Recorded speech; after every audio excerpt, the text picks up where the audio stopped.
To check your transaction history on Xoom, follow these simple steps. This guide will help you navigate the process quickly and efficiently. Step 1. Log into your account. Visit the Xoom website or open the Xoom app on your device.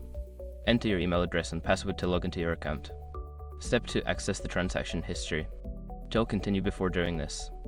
A lot of online accounts end up exposed in breaches without people even realizing it. Use SROC to constantly monitor your email and accounts and get alerted immediately if your information gets leaked online.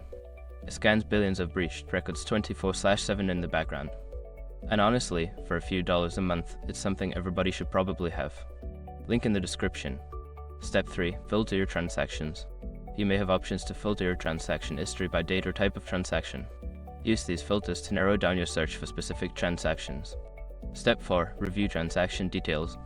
Click on any transaction to view more details. This will typically include the amount sent, recipient information, and the date of the transaction. Step 5.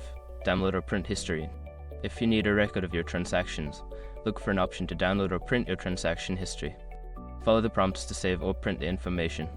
By following these steps, you can easily check your transaction history on Xoom. If you had any issues, consider reaching out to Xoom customer support for assistance.